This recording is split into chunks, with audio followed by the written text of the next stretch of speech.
आप जो लोग ये समाप्त कहते हैं कि होंगे, हम भारत खत्म के होंगे, संविधान को वो नहीं दिन दूर मानेंगे, नहीं। हम किसी और कानून को नहीं मानेंगे, हम शरीयत के हिसाब से चलेंगे, हम इस्लामिक बोर्ड के हिसाब से चलेंगे, वक्फ बोर्ड को मानेंगे, ऐसे लोगों को क्या कहेंगे कि हिंदुस्तान में रहते हैं और बात पाकिस्तान करते हैं और कहते हैं कि भारत के संविधान को नहीं मानेंगे, हम शरीयत को मानेंगे, जैसे ओवैसी जैसे लोग हैं। आज अभी स्टालिन है। अफगानिस्तान में 99-100% मुसलमान है। हाँ, तालिबानियों के शासन में आज वहाँ का कौन मंत्री है, भाग गया है।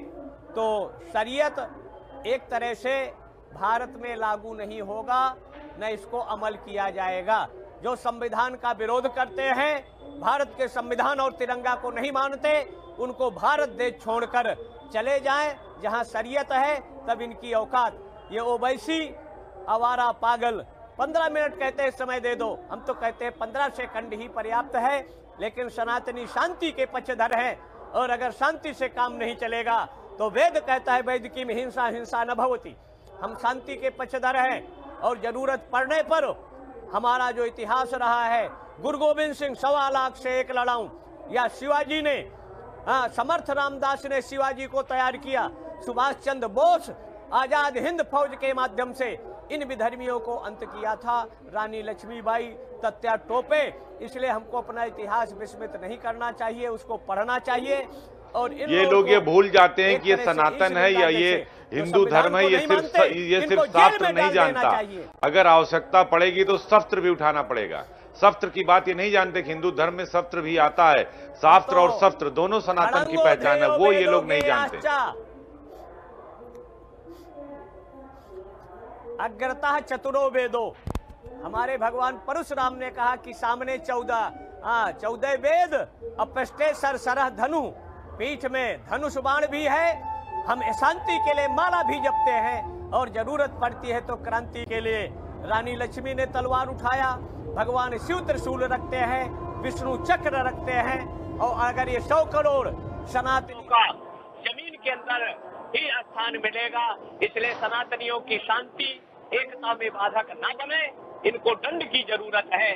और जो अशांति उत्पन्न करना चाहते हैं, उनको शांत करना भी हमारा इतिहास रहा है। पैपानम भुजंगानाम केवलम विषवर्धनम, अगर इन सांपों को दूध पिलाओगे तो विष वमन ही करेंगे। ऐसे सांपों का मुख कुचल देना चाहिए, जो भारत के संविधान को नहीं मानते, भारत की एकता में बाधक बनते हैं, आतंकवाद उग्रवाद का समर्थन करते हैं। ऐसे लोगों को कठोर दंड की व्यवस्था है। इनकी संपत्ति जब्त होना चाहिए, इनको आजीवन कारावास डालना चाहिए, जिससे भारत सुरक्षित और संरक्षित है। इस महाकुंभ से संतों की वाणी से एक बात और निकली है, वो चाहे बड़े बड़े संत हों, चाहे प्रेमानंद महाराज हों, रबीनपुरी जी हों, या फिर चक्रपाणी जी महाराज हैं जो हिंदू महासभा के राष्ट्रीय अध्यक्ष है, शांतनु महाराज जी हैं जो अंतर्राष्ट्रीय कथा वाचक हैं, वो ये कहते हैं कि मदरसों को बंद कर देना चाहिए, मदरसों में आतंकी पैदा होते हैं। जो वृंदावन के जो रितेश्वरा महाराज जी हैं आनंद धाम के, वो कहते हैं कि गुरुकुल की स्थापना करिए, गुरुकुल में राष्ट्रवादी पैदा होते हैं और मदरसे में आतंकी पैदा होते हैं। तो आप क्या मानते हैं कि वाकई में मदरसे से आतंकी पैदा होते हैं और गुरुकुल से राष्ट्रवादी पैदा होते हैं, तो मदरसे बंद कर देने चाहिए? मदरसों को समान शिक्षा नीति अगर यहाँ लागू हो जाए तो अपने आप ये सब नियंत्रण हो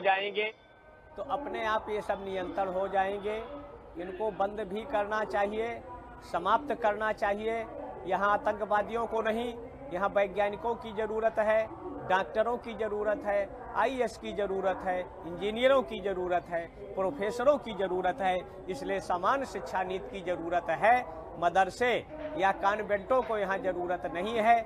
शुद्ध सात्विक आध्यात्मिक, जिसमें राष्ट्रवाद प्रखर और प्रखर हो, ऐसे शिक्षा की भारत में जरूरत है। मदरसे ये अगर देखा जाए, या मजारें इनकी, या जो इनकी मस्जिदें हैं, अल्लाहु अकबर रसूलुल्लाह बिस्मिल्लाह, ये 5 बार दिन में कहते हैं कि जो उस रसूल को नहीं मानता वो काफिर है, उसको जीवित रहने का अधिकार नहीं है। इसलिए ऐसी शिक्षा पर प्रतिबंध लगना चाहिए, रोक लगना चाहिए, जिसमें राष्ट्रवाद, एकता, समरसता, या सर्वे भवन्तु सुखिनः सर्वे सन्तु निरामया, या ईशावास्यमिदं सर्वं यद् किंचित् जगत्याम जगत तेन त्यक्ता भुंजीथा मां गधा सिद्धनम।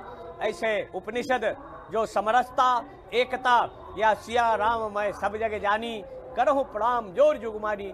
जब मनुष्य के अंदर हम देवत्व देखेंगे तो समाज में समरसता एकता का वातावरण होगा। लेकिन मदरसों की शिक्षा नीति नफरत, घृणा, हिंसा पर विश्वास करती है। इसलिए इनको अगर रोका जाए तो भारत के लिए अच्छा होगा, भविष्य के लिए अच्छा होगा।